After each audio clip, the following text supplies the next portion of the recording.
Hello, survivors. Welcome to the State of Decay 2 stream. I'm your host, Geoffrey Card, and as you might have noticed, we haven't been here for a few weeks.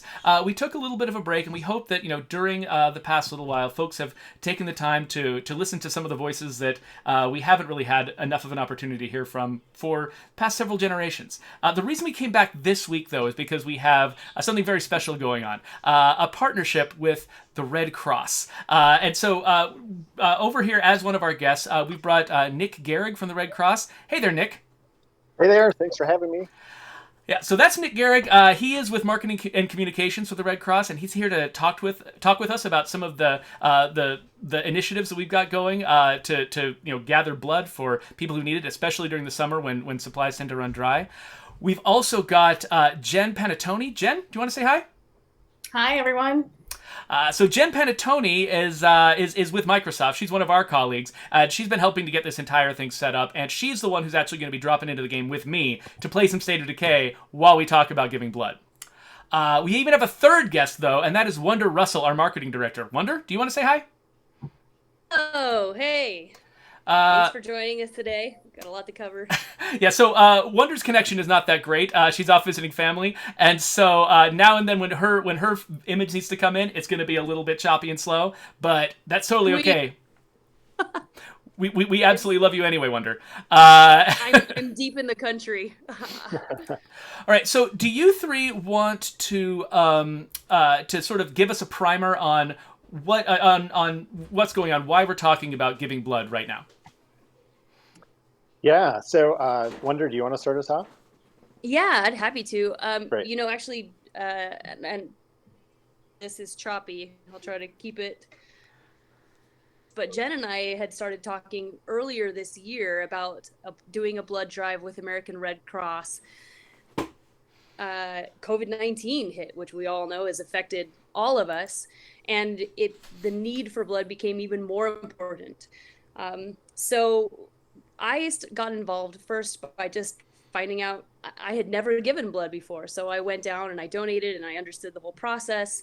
And then we're starting these great conversations with Red Cross and, our, Jen from Xbox. And it just kind of blossomed into this perfect, hey, let's have an awareness campaign. Ask people, hey, find out if you're eligible. If you can, go donate blood. It will really help save lives in this time where blood cannot be stockpiled and emergencies are it's an easy way relatively to be involved and to make a meaningful difference. So and yeah, thank you, Nick, for being here. He's definitely the expert. I just went the one time. It was my first time ever, and I have to say it was incredibly smooth and easy. That's awesome. That is Yeah. awesome. Yeah, Nick, do you want to talk a little bit about sort of just why we need blood so urgently, why people are always asking for new blood? Yeah, absolutely. Thanks again for having me here. Wonder, that's awesome that you donated, and it's so cool that you are partnering with us to spread the message about donating blood, because one of the biggest reasons why people don't donate is they weren't ever asked or they weren't aware. And so that's my job as an advocate, is to create awareness and work with organizations like Xbox and Undead Labs and the State of Decay community to get the information out so people can get engaged and can help save lives. Blood is a backbone of healthcare. Every 2 seconds, someone in the country needs blood. It's used daily to save and sustain lives, and the only source for blood is from volunteer donors, those who roll up a sleeve and commit to giving a little bit of themselves to help save somebody's life. And in my opinion, and I'm a bias, so I'll admit it, but in an hour or so that you spend donating blood, the fact that you can literally help save someone's life, even more than one person, is a pretty outstanding act, in my opinion. So as Geoffrey was saying, right now, it's the summer months. The need for blood is constant. Every 2 seconds, somebody needs it. However, the supply isn't always there because blood does have a shelf life, quote unquote. Red cells only last for 42 days, and those are the components of blood that carry oxygen throughout the body, and platelets, which are the clotting part. Like if you cut your finger and it stops bleeding and you get a blister, that's your platelets working. Those only last for 5 days.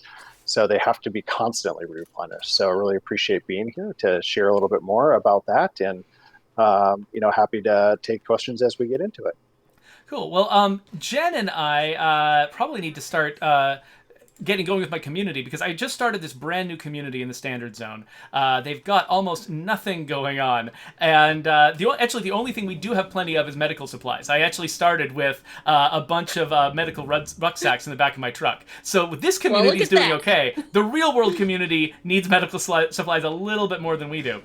So while you're watching my community just absolutely thrive with their medical supplies, think about the real world community and and what they need from us.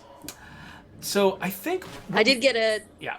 There was a question in chat, which is what was my after donation snack of choice.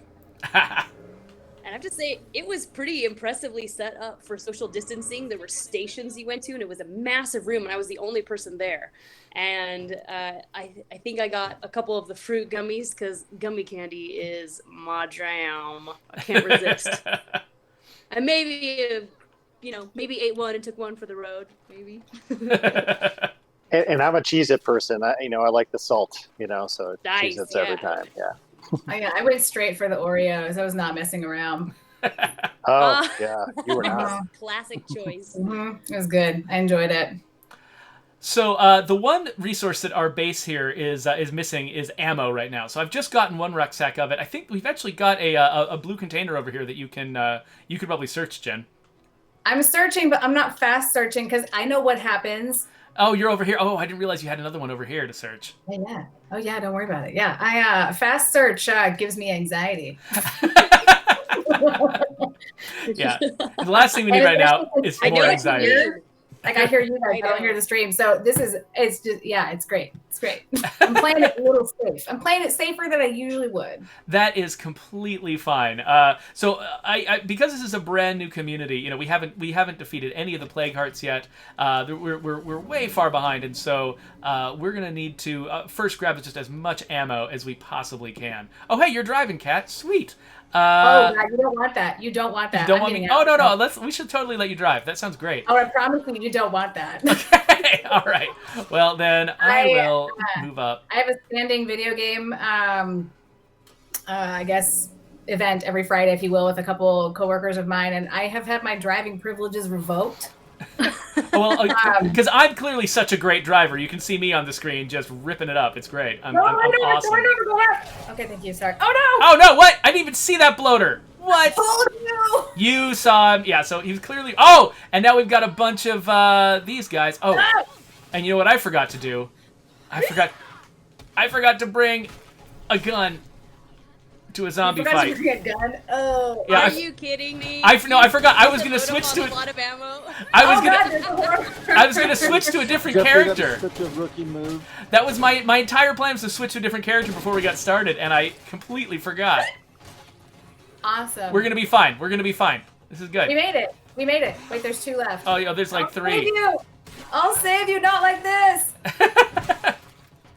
Okay. So I did just pick up a gun, right? Yes, I did. Okay, I've got a gun now. I'll be fine. As was going on about we need ammo. Yeah. All right. So anyway, let's keep headed towards this barn. Hey Nick, I've got a question. Yeah. There's some questions about blood types and universal donors. Could you clarify that for some of our viewers, please? Yeah, absolutely.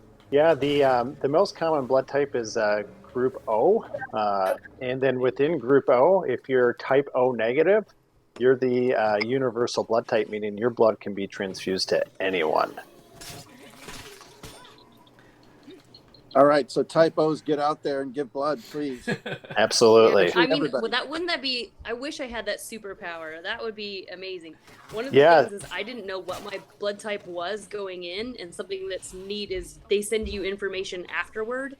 And I can talk more about this later on, but then I found out I'm O positive, so that was really cool. I immediately put that into my phone so I'd remember next time if I'm ever asked. Yeah, that's really cool. Is the app that they have. So I got it on my phone, and you can schedule your appointments there as well. But one of the cool things is once you're in the system, like it told me exactly where my blood was going. It's like, hey, your blood's on its way to Oregon right now, which was really, really kind of cool to Like, Yeah. you get the real-time result. Obviously, they don't tell you who it's going to, but they're like, it's going here where it's needed. And that I thought was really, really cool transparency just into the whole process. Yeah, Yeah, that's right. I love that. One of the, like my wife and I have really gotten into sort of these like these local giving organizations where, you know, when you have run out of something, or when you don't need a thing anymore, you can post it online and people from your neighborhood can come and pick it up and put it to use in their own household. And the thing I like about that is just that sense of not just having sort of invisibly, mysteriously given something away, but actually having a sense of where it went and what it's doing and whose life it might be impacting. Even though obviously with medical stuff you're not going to give that much detail, having a rough sense of where it's going, what it's doing, sounds like it would really sort of, I don't know, be a really fun part of the experience. Yeah, absolutely. Yeah, we send out notifications in the app, as Jen said, to say which hospital or hospitals, if you're giving multiple blood products for different procedures, where they're going. So it's cool. You can follow your donation. It might go somewhere local where you give, but it might go out clear across the country because there's a need, and your blood donation can meet that need and help that patient. So that's a pretty cool thing. Hey, and one other really quick anecdote about type O blood, specifically type O negative blood. In ERs, they have a little refrigerator in ERs, and they put 2 units at least of type O negative blood in there for emergency situations, because there isn't time to get the blood from the lab into the OR. So they stock it right there. And O positive is super important. And about 38 or 37% of the population has type O positive, but that can be transfused to anybody with a positive blood type. And in massive transfusion protocols, when somebody comes in and they're just bleeding out as soon as the new blood is going in, sometimes they'll switch them to O positive just to conserve that O negative, because only 7% of the population has that. So type O is a super critical blood type to patient care. All blood types are important, but type O is very critical.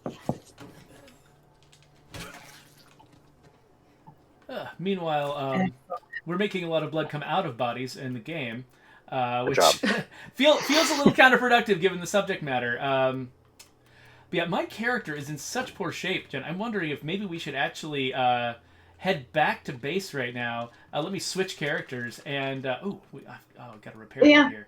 That sounds valuable. Do you want me to drive? I'll try. Maybe that's a good idea. Maybe we should get you to drive. I like it. All right, so I can pick that up for you. Oh, thank you. Yeah, I appreciate man. that.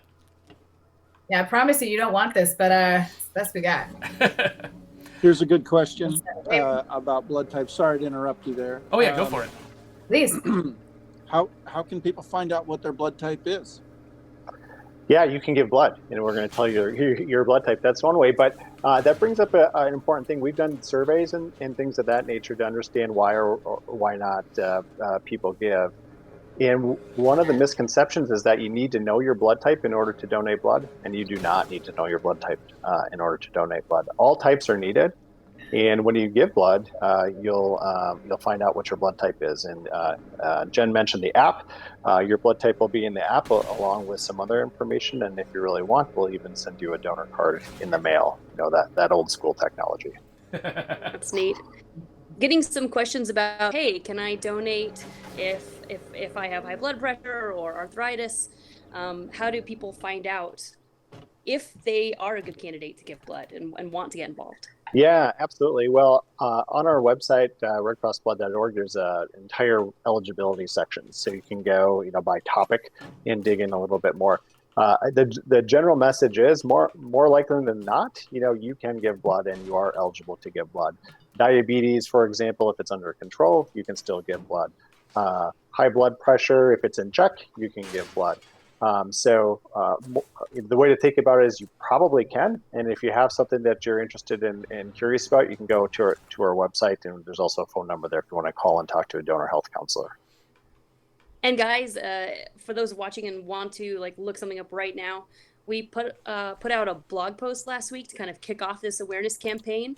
So go to stateofdecay.com/redcross, and it has all the links in there. It talks about the process, and you'll find a link to eligibility and also to scheduling an appointment if you want to, which we hope you do. Question in the chat: have we explored using zombie blood to compensate for blood shortages? No. I'm not sure if that's It's because we don't have a dialysis machine in our apocalyptic bunkers to listing n number of complications with that. I don't think those are the antibodies that we're looking for. Yeah, exactly. Also, Jeff, I am so jealous of this Christmas sweater right here. I am so into this. Yeah, so that was the prize for showing up during the holiday season, I believe. You could get this shiny Christmas sweater, and I think because you're playing the game right now, I think you do have access to that hat, that glittering, light, shiny cowboy hat. I think you should probably have that in your closet. I'm into it. I'm into it. Hey, Okay. Wonder, I saw a question in the chat about what it's like to donate blood. And Yeah. you recently donated. It was your first time. Can you Yeah, it was my first describe what it time. was like? Happy to. Yeah. So I actually made the appointment through, there was a Red Cross sent out a link, and it was for this, using just a little bit.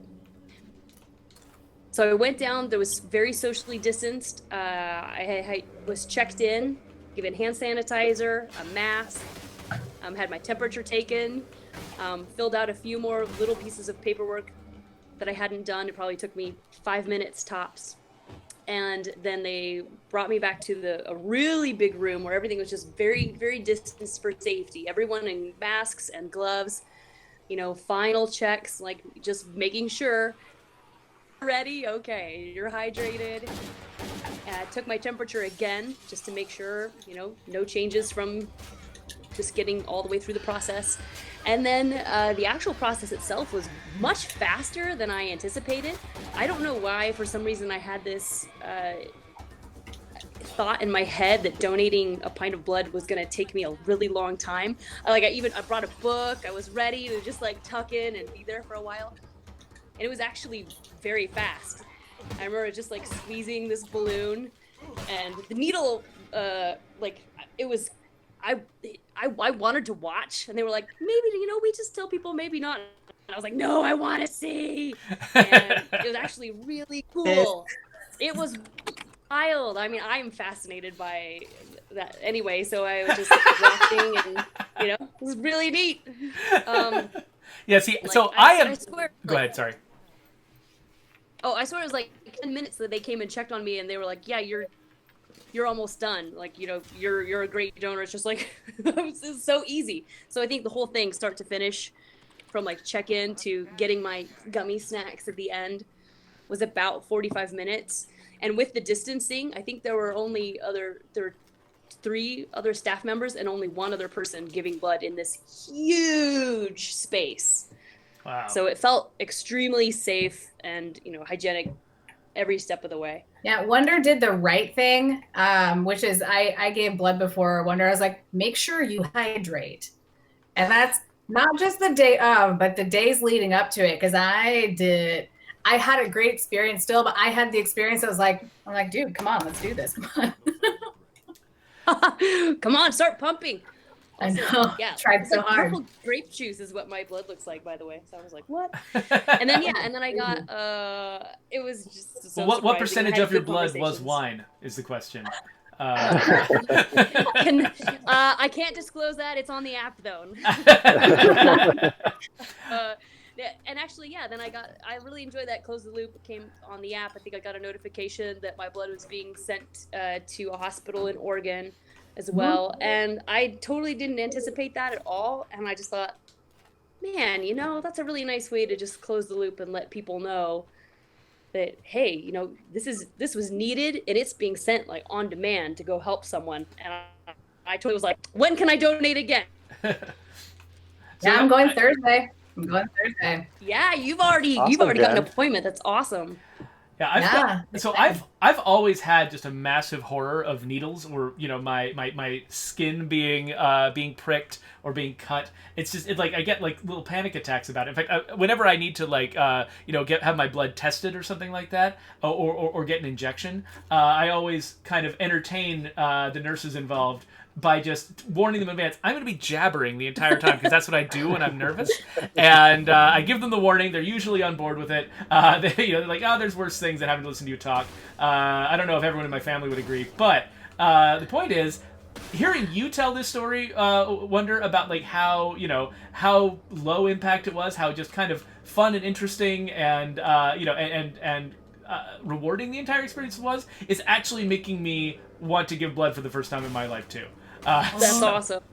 I So love thank that. you for sharing that with us. I pass It's out just every such a time good I give experience. blood. Do you? Sorry, Brant. Yeah, I pass out every time I give blood, but I still do it because it's about the best rest I get. Good for you. I'm not gonna lie. I was close, and I think I might have Jedi mind tricked myself into passing out, because I asked the woman who was taking my blood, I'm like, so how often do people pass out? It's not going to be me. And she's like, and we just keep talking about, usually it's toward the end of it, and you have to stay awake for your whole blood donation. And as we start talking about this, she's like, you're so close. You're like a minute left. I was like, I'm starting to feel lightheaded. She's like, oh, I did this to you. He's like, we shouldn't have talked about it. That's so funny. Yeah. She's like, I put this in your head. She's like, just soldier through. Soldier through. Yeah. You got this. Yeah. Do we have resources for people outside of the U.S. Who want to donate blood? Blood banking and blood services works globally as blood services providers. So depending on where you are, you can just look it up and find out who the blood services provider in your area. But yesterday was World Blood Donor Day. June 14th was World Blood Donor Day, and that's a date. It's timed because it's the summer months, and the challenges with maintaining donations during these months and keeping the supply stable are the same for most other countries as well. So the blood is really needed right now. Summer is the most critical time, as when the supply is the lowest. And why is that? Why is supply the lowest in summer? I'm just curious. Do we know? Yeah. Well, a big reason is because schools and universities are out of session, and a lot of blood drives are held at schools, colleges, and universities. Oh, that makes Now, sense. this year was obviously different. Schools have been out of session for longer than the summer, as we're all aware. But that's one of the big reasons, and also because people are vacationing and get out of their habits of regularly donating blood. So there are folks out there who regularly donate blood, for whom like the real difference now isn't. It's just like breaking up your schedule. Basically, the fact that everyone's lives have been kind of thrown into chaos might actually be disrupting it, because there's so many people who just give as a matter of course. Yeah, exactly. Yep. A lot of people do donate regularly, and when there's disruptions to schedule, maybe you're homeschooling now, where you weren't doing that before, or your blood drive was at your work, and now you're working from home, right? Mm-hmm. You don't have those same opportunities. But what's happened recently is that during the COVID pandemic, the need for blood dropped for a little bit, because hospitals had shifted their capacity to focusing on COVID patients, and so they deferred on elective surgeries and things of that nature. Well, that all came roaring back recently, and it jumped 30% as things are opening back up and hospitals are adding back in those procedures. So the need for blood is really great right now. So I dropped some items here, Jen. I don't know if you want to have an explosive. I think we need to go hunt a plague heart. So I'll be really candid. I usually just take some 50 cal or fireworks to a plague heart. So pipe bombs, explosive, those are new to me. And also, I'm sleepy. Do you have any caffeine or coffee or anything? Oh, because we're brand new here, I think I might have it. Yes, I do have an energy drink. Let me. Is energy drink going to be what she wants? I'm actually. My fatigue management skills are pretty low. I don't know if energy drink is actually going to help you as much as coffee would. And I don't think I have coffee here. No, we could go take over a coffee stand. Or we could find a coffee. Are there coffee stands nearby? Oh, wait. Yes, there's a Dirty Bird Espresso right over there. So feel free to grab those energy drinks if you like off the ground, and then we can go over there. But before we head over there, since we're safe at home right now, and since Jen's got my back in case there's a siege, I think this might be a good time to actually go over some of our recent contest winners. So we did a few contests on social media right before we went on hiatus with the stream, and we never got a chance to announce who the winners were. So let's just take a quick break to look at that. So our first contest was to come up with a background for teleconferencing, a State of Decay themed background for people to use when they've got work from home meetings, that sort of thing. Megan has set these things up. The three winners. Dozens of people sent in ideas and sent in images. There were only three winners, and Megan has set those up on Snap Camera, I believe. And I actually forgot to put a link. We'll put a link in the description if you're watching this later on YouTube to where you can find these things.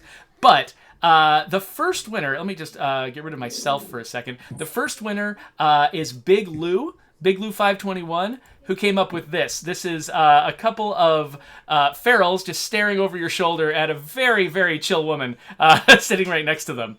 And so if we want to see what it looks like, so here I could be sitting here on a meeting and be like, yeah, show and tell. What's Fashion going on? show. Yeah, exactly. Like, what's going on here? Guys, I'm kind of creeped out. But that is Big Lou is not the only entry we've got. We also have Oddly Lemony. So Oddly Lemony came up with this image, which is a really nicely done up interior with a bunch of State of Decay style decorations around. So you can see here, it looks like I'm just sitting in a garage somewhere with a bunch of, State of Decay decor up around me. And it's like I'm in a real room with a car just about to back over my head. And then the third winner is Goonie.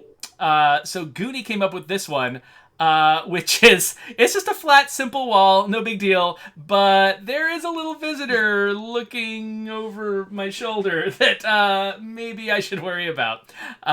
So these are all great, and there were a bunch of good submissions. These were just the three that got the most votes, within the studio. There were a lot of really good entries, and so we really appreciate everybody who sent stuff in. And this is not the only contest we have to show stuff for, because we've also got our cake contest winners. And so this was, we released a new piece of content, which was a birthday cake for State of Decay that also exploded and killed zombies. And so we asked people to get their best screenshots of that cake in action. And so the first winner of that contest was Titan DT. Titan DT came up with this lovely image of somebody mid-chop on a zombie with a cake right in the ground in front of them. It looks like the previous cakes have already just done their work on this whole army of zombies, but they're taking out that last little crawler there. In addition to Titan, we've got Wyvern 13. Wyvern 13 came up with this lovely thing. We've got a cake in a swimming pool surrounded by a beautiful spiral of zombies, which I thought was very, very artfully done. So congratulations there, Wyvern. And then, last but not least, we've got a GIF, an animated GIF from Red Moon Wolf, celebrating the birthday of State of Decay 2. Happy anniversary! State of Decay 2. And so, yeah, so we got all of the, horrific napalm dough.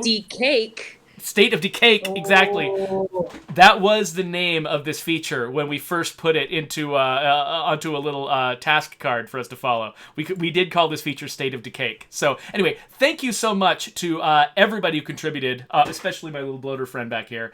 And with that all said, congratulations to the winners, and we're back to normal. All right, let's go find ourselves a play card. Jeff, that background reminds me of The Office. I love it. Oh, yeah, it does. I feel like yeah. It might have been even adapted from something that was based on The Office. I'm really not sure there.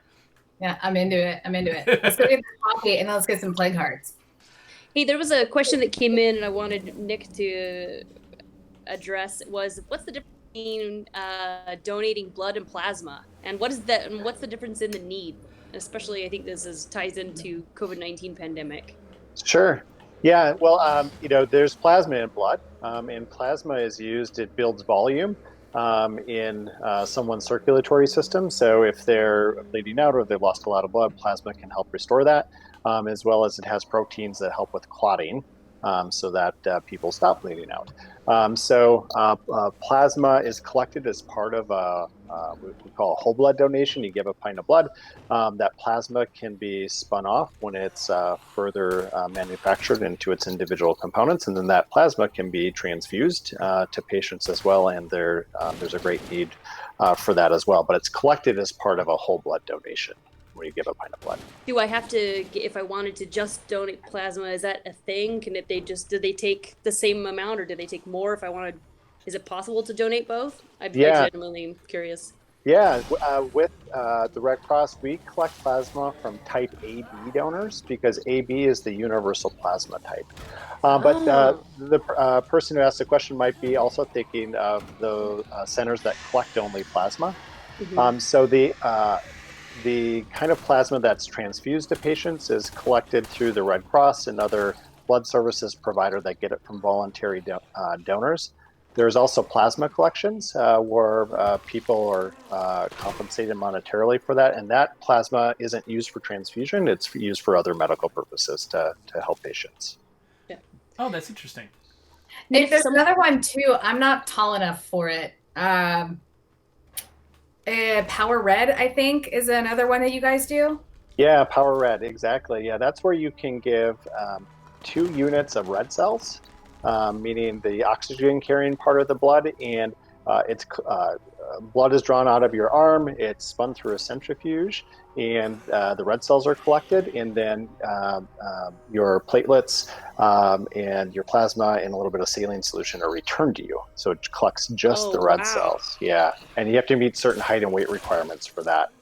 Given how it works. So it's basically like it's thinning out your blood to provide more of the meaty bits of it to somebody else. Yeah, it just collects the part that's really needed. And like plasma, we generally collect Power Reds from type O donors, B negative donors, and A negative donors because those blood types are most in demand. Oh, that makes sense. Gotcha. But you can give twice as much in one donation, and you can give whole blood 6 times a year. You can do Power Red 3 times a year. So you can make the most of your time with Power Red and give a double dose of red cells. Maybe fit. And now, is it platelets that I'm thinking of that also is an important donation with especially for people maybe who have recovered from COVID-19? That is also plasma. So I'll start with platelets, and I can talk about convalescent plasma too. Platelets are the clotting part of blood. They're like little sticky cells, and they help you clot when you cut. And for cancer patients who are undergoing chemo and radiation, they often can't produce their own platelets or enough of them, so they can bleed out as part of their cancer therapy. So cancer patients use about 50% of the platelets that are donated, and platelets have a shelf life of just 5 days. So that's similarly collected with an apheresis procedure, it's called, where the platelets and plasma are collected and the red cells are returned to the donor, and you can give that more often.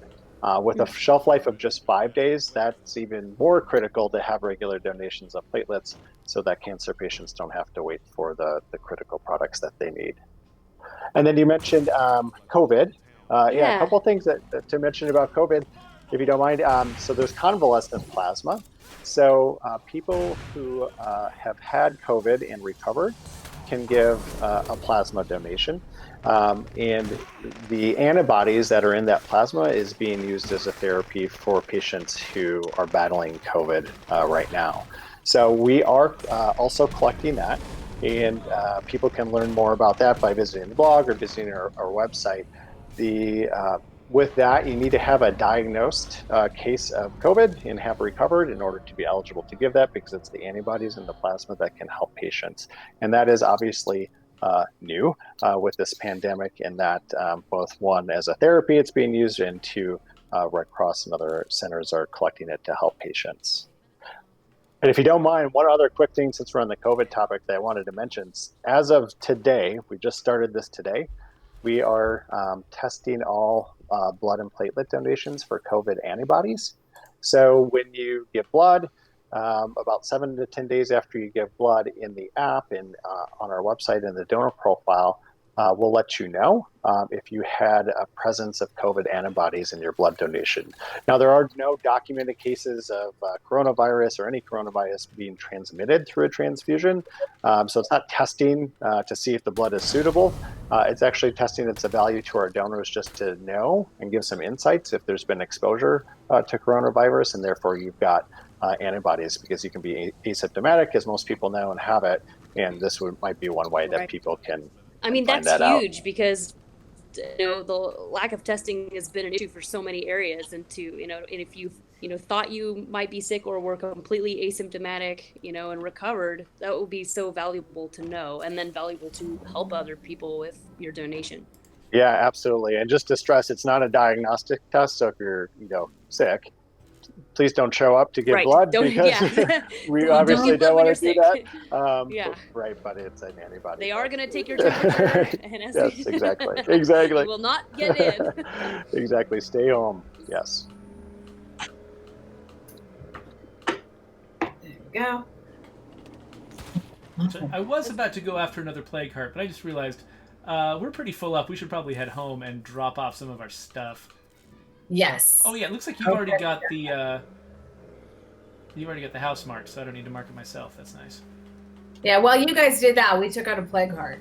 Yeah, just in our spare time, whatever, no big deal. Yeah, and I had no ammo, Jeff, but I didn't want to interrupt the excellent conversation, so I was covering you while you were dealing with that. Yeah. Yeah. If you have any ammo for my weapon, I'd love that. If not, we can do this whole thing. What are you packing? AK. Okay, I don't know if I have any 7.62, but I might be able to sort some ammo and get some out. We'll see. We'll find out. Yeah, I'll have to say I had not donated blood since high school, and I kept forgetting to, or just not getting around to it. And so with this, I wanted to make sure that I went and did it, just to make sure, like Wonder and I both had talked about, that we went through the same motions in the same process while encouraging people to go do it. And I have to say, I was very impressed with walking in. I had my temperature taken more times than I can count, which I'm actually very thankful for, because it's just, their commitment to safety. And I, aside from the person who was actually, or hooked me up to get the blood donation going, like I was never within 6 feet of another individual, and it was very, very, very safe. I felt like I felt safe enough that I'm going to go do it again Thursday, and I'll keep doing it. Right. Like it was really cool to see that safety precautions were being taken so seriously while doing this. So that was something I was very, very thankful for, because that's a lot of the questions I've been fielding. People are asking me, well, if I go donate, am I just going to be amongst a bunch of other people? No. They've been taking a lot of good care of that. And Nick, I'd love for you to kind of go into more about that. Yeah, you bet. And that's great. And great to hear that you feel comfortable. That's the goal, is to have everyone feel comfortable. So you're right. Social distancing practices are in place at all blood drives. We're really stressing appointments, so we don't have people showing up and not having time in the schedule at that particular time and have people waiting around. Temperatures are being checked at both staff and donors before entering the blood drive, and then it's checked again before you donate blood. Masks are required for both staff and for donors right now, and if donors don't have one or forget one, we have them to provide, but you're also welcome to bring your own, because by now people have kind of found what works for them, and certainly we want people to use what works for them. And then, as always, the collection sets that are used to collect blood are one-time use, and they're sterile, so everything's sterile. There's extra cleaning going on. It's a really, safe and sterile environment to give blood. Oh God, we're doing this. Kitty times. There's and a couple more questions about, hey, I'm not sure if I'm eligible. And if you're jumping in, or just if you're curious, or if you've jumped in late, please go check out our blog at stateofdecay.com/redcross, and you'll find information on how to get involved there, how to schedule an appointment, how to find out if you're eligible, information on where to download the app. So go check it out. So I just realized that I've got a bounty right now to destroy plague hearts with explosives. So I've just loaded up on 6 pipe bombs. I think what we want to do is go and kind of wear a plague heart down a little bit, and then just throw bombs at it until it's gone. I'm into it. Let's do it. Sweet. Here, this my co-pilot here is not the most helpful. Not you, the cat. I mean, I think both are true. You really could have meant either. Yeah, he has decided. God, don't run that guy over. He has decided it is time for me to hang out with him right now. This is my life with conference calls. It seems he knows every time I'm on a conference call, because he just shows up. Wonder can attest. Every time we're talking, he's like, "What's up, guys?" Well, last stream, we actually ended it with my son crawling up into my lap, I believe. So I definitely understand where you're coming from there. Yeah. My little pet animal is slightly larger than your cat, but also understands English. So I don't know. It's kind of a wash. Oh wait, I totally went the wrong way. I'm an excellent driver too. You and I are both excellent drivers. Together, we can excellently drive. Question mark? Question mark? I'm just gonna cut across country here. It's the post-apocalypse. Like, you know, nobody's keeping track of where the lines are on the roads. Yeah, they're all gone. It's fine. It's fine. Oh god, I almost jumped out of the car. No, run them over. What are you doing? No, this is great. Ah. This is fine. No big deal. We'll live. We'll live. See, my favorite thing, what I love doing, because it's just so fun, is not this guy. What guy? Oh, that guy. Okay. No, it's going up to a house that has an infestation and getting them all to kind of come out the front door, and I just back up enough for them to come toward me, and then they're all in a nice single file line. Oh yeah, and that's where you get all of your penetration shots through multiple heads. Not even that, the car, man. The car, especially the car, with like the snow shovel thing on top. It's great. I'm into it. All right. Well, I'm gonna. Oh wait. Actually, what I should do is launch a distraction because right now we are playing in the standard zone instead of the usual nightmare zone that we often play in on the stream. Oh god, you're getting eaten. Yep, that's fine. Everything's okay. I will help you. I'm just gonna wail on this thing until it hits its second stage. Oh, there we go. Okay, it's threatening to gas at us. Okay. All right, so now it's all explosives. I'll cover you because I don't know where my explosives went. There we go. There we go. Woo! 3 out of 5 plague hearts destroyed with explosives.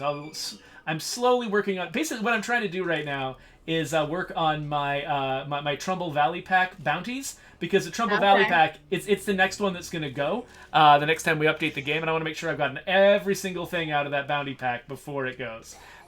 Now, not that it's going to go forever. You know, whenever we retire a bounty pack, the plan is to bring it back, and so it will come back eventually. But in the meantime, I'm going to want to have all that stuff. So yeah, I'm still going to do everything I can. Ooh, do you need a portable generator? I will give that to you. Feel free to just dump that right in the car. I will absolutely use that. Okay. If I don't end up needing it from a workshop, I'm sure that some enclave is going to demand one. Yeah, yeah. Nick, Question for the State of Decay folks. Do fireworks count as explosives for that? I think if it's a destructive firework, like if you're talking about just like the firecrackers or the fireworks that are distractions, those don't do any damage, and so they couldn't be the thing that killed a plague heart. But there are some firework type explosives, especially that do work. The ones that you fire as ammo out of a gun, if you've got the pyro launcher and you're trying to use that one, I don't think that counts. So basically, things that count as explosives, I believe, are well, actually, you know what? I would need to ask Brian that to be sure, because I think grenade launchers should count as explosives, right? You've hit on an area where now I started out thinking I knew the answer, and now I'm filled with doubt. So I don't know. Run some experiments and let us know. It was fun getting rid of a plague heart with the weapon that had fireworks as ammunition. Yes. Would recommend. Yeah, that has actually become sort of the weapon of choice against plague hearts, to the point where we're starting to wonder if we made a terrible mistake putting it into the game. Didn't. No, keep at it. I support that. But Wonder, sorry, I cut you off. You had a question? Oh no, I just no, that was a perfect sidebar. Yeah, just a couple more folks just asking a few questions about, hey, you know, am I okay to drive home by myself after I've given blood? Is that a thing I need to worry about? What if I'm taking like a paracetamol? How does that affect donations? Yeah, so you absolutely are. So after you give blood, Wonder and Jen, as you know, you get to visit the refreshment area and take a seat and spend a few minutes until you're feeling, well enough to leave. And for some people, they like to take a bit of time and, have second, third, maybe fourth helpings of the snacks, and others are right out the door because they're seasoned veterans, right? Me too. Yeah, absolutely. It's a little me Guilty. time. That's how I think of it. So relative to any medications or prescriptions, it just depends. But that's something that you can easily check on, and can call our donor health counselors and check on it if it's not on our website. More often than not, you can still get blood. The blood thinners are one that sometimes people can't give if you're on a blood thinner for obvious reasons. Mm-hmm. And then we have a longtime donor who is asking about, other than just being an awesome person, is there any, perks for, looking for the Red Cross punch card or the frequent donator, I'm guessing. They're looking for that subscription level gold donator. Leave it to the gaming community to ask about achievement. Yeah, exactly. Right. Could you gamify this a little bit? It's a super good idea. I will say that this is not the last time you're going to hear about this initiative from us, and we do have other things that we're in the works or looking at to continue to keep raising this issue, reminding you guys, if you're on the fence, just go check out and see if you're eligible. Just see if there's a drive in your area. Go to the website and check it out. Get involved, and we'll have more that we'll say about that in future live streams for sure. Or sign up on our newsletter, and you'll get the information right there too. Jeff, we're getting sieged, by the way. Oh yeah, I forgot about that. Yes, we are getting sieged. I forgot that was why I came home. Casual siege in progress. I thought you might want to know. Yeah, I appreciate that. Thank you. So it looks like you might have it taken care of. This is a very early game siege, so there might not be too much to it. Get out of my face.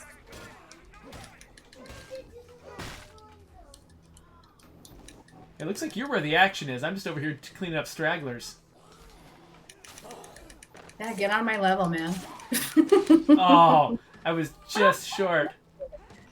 Wait, there's somebody my up poor front. character has no stamina. She's so tired. Oh, we never went to that coffee stand. We got to do that next. Where is this? I've been making do with. I have some injuries. It's fine. Make it work. Yeah, you always got to get an espresso on your way. Okay, where was that espresso stand? There it is. I would say that is probably, I didn't really appreciate the value of caffeine in this game. Like, obviously I do in real life because I drink a lot of it. But in this game, it took me until probably my second community to really understand of how bad you need caffeine for these characters. But it's also at the same time a great forcing function for me to actually play each character in my community, because sometimes I'll pick 2 or 3 and they're my go-tos, but then as Wonder knows, I get really, really protective of the people in my communities. Like, I have a community that I refused to touch for this because I started with 2 lichenologists in the 3. I started with 2 lichenologists. But the problem is, I won't go do anything at all because I'm so protective of them that I only really have one person I'll actually go take out to go do things. That is not uncommon. You got one daredevil protecting the more vulnerable. Well, yeah, one thing we have noticed, when we're looking at sort of data about how players play the game, and surveys and things like that, is that more players than we expected actually sort of commit to one community of characters that they really, really love and just stick with that community, rather than we were imagining people would start and complete a lot of communities, and that they would, sort of play the game cyclically, like a new game plus type experience. And some players do play that way, but a surprising number of players never want to start a second community. They just love their first community so much, they want to just stay with those people forever, which means that things like legacies kind of become instead of seeming like a big attractive finale, they seem like, oh, but then I would lose my people. I wouldn't get to play with these people anymore.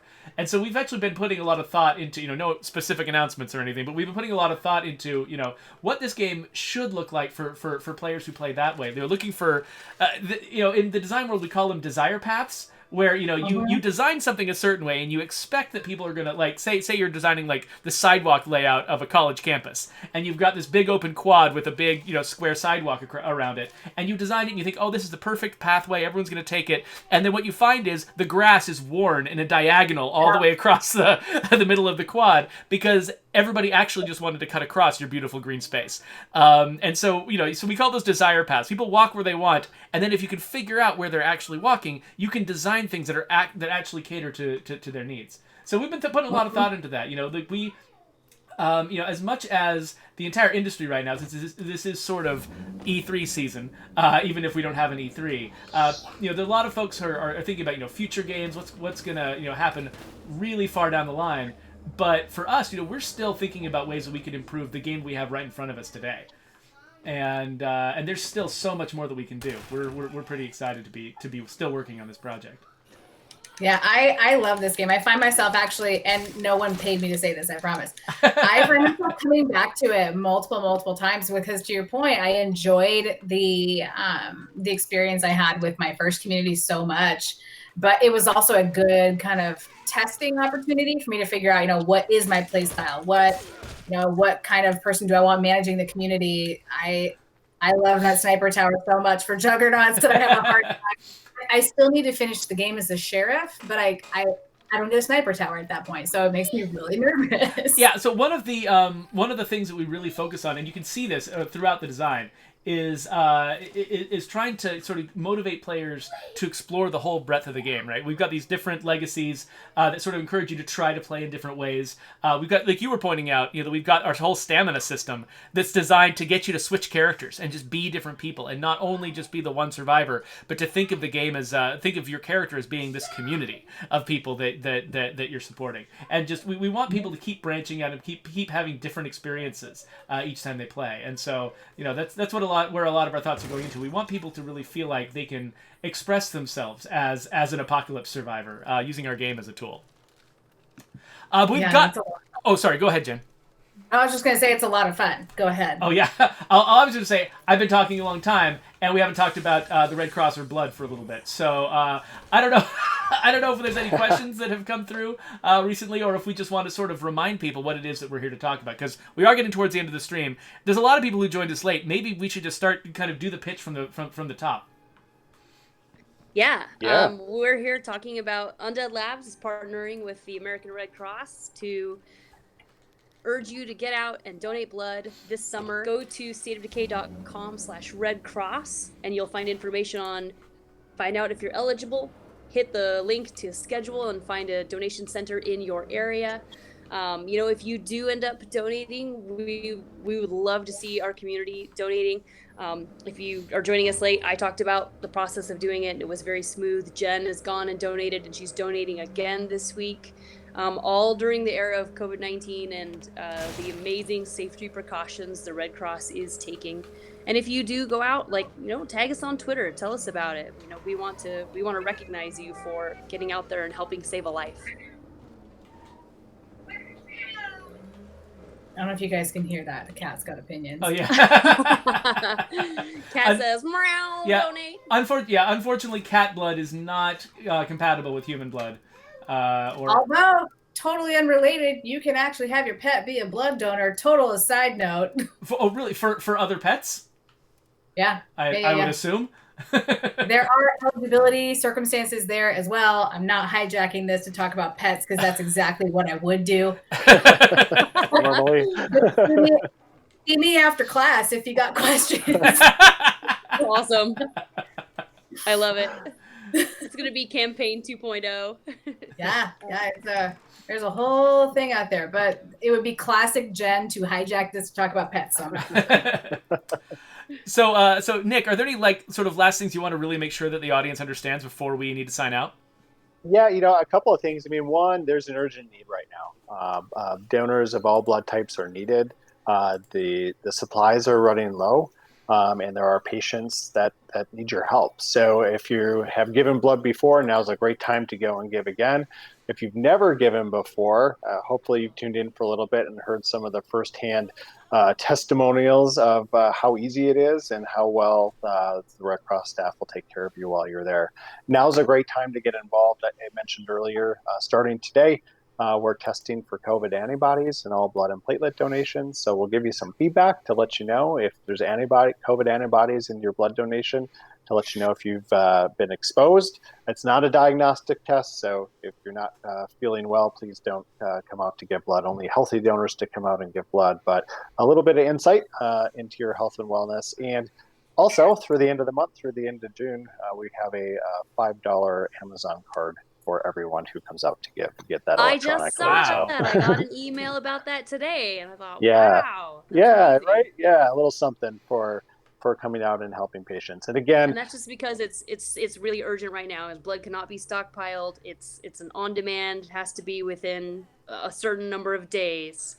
yeah, Right? So there's like an ongoing need. it's ongoing, right? You can't store it all, and blood only lasts for 42 days, platelets for just 5 days, so it has to be constantly replenished, and it's constantly needed. There are no breaks for the need for blood. Every 2 seconds, somebody needs it.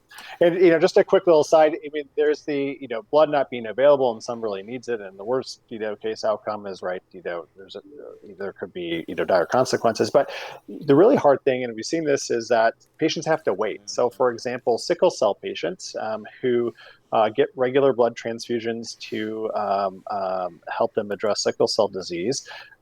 We had a recipient, a patient, a little girl who had to wait, many hours to get the blood that she needed, and just the anxiety and hardship that puts on families when somebody's already having a health crisis and now they have to wait, for the blood to show up. Those are the things we want to avoid as a community, right? So by giving blood regularly, giving blood this summer, we can help ensure an adequate blood supply and that patients have what they need. Well, awesome. And thank you again for coming on as an expert from the Red Cross. And oh my gosh, thank you so much. Yeah, for having me. Really appreciate it. Greatly appreciate the support, and know that this community will get out there and do some good and help patients, and we appreciate that. Yeah, so definitely, everybody who's watching this, go to stateofdecay.com/redcross. We've got the link up here. We'll also put a link down in the description when this goes on YouTube. Even if you're watching this 5 years from now on YouTube, like Nick was saying, we're never going to stop needing blood. This is not just something that we just blitz over the summer and then the need goes away. There always is a need for this. As long as we're making humans. Yes. So if we stop making humans, then maybe we have bigger problems. Right. When the robot uprising happens. Yeah, exactly. But yeah, just look how happy Wonder looks in that picture. She just gave blood and she's just feeling great.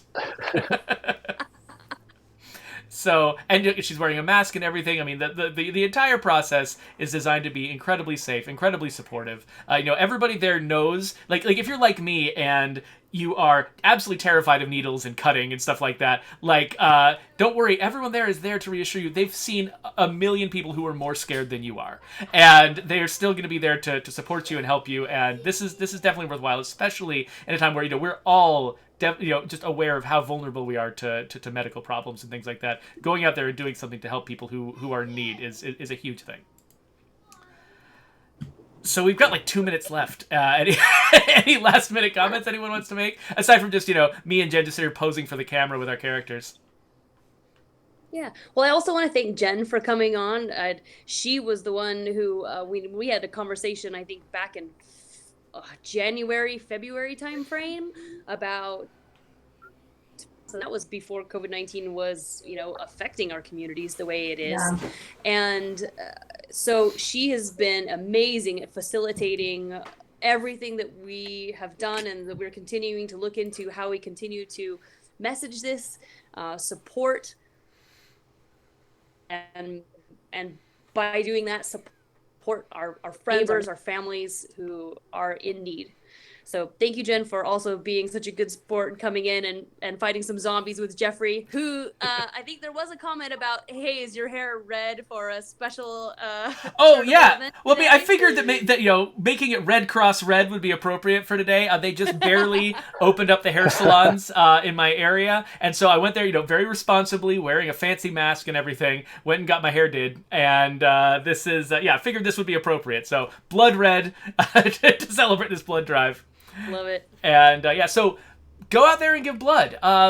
And so we're running out of time, so we're going to wrap it up here. But thank you again to everyone who showed up. Thank you, Wonder. Thank you, Nick. Thank you, Jen. And thank you all of you in the audience for for listening to us, and for everybody who went and followed that link. We're really grateful, and we really are looking forward to hearing your experiences.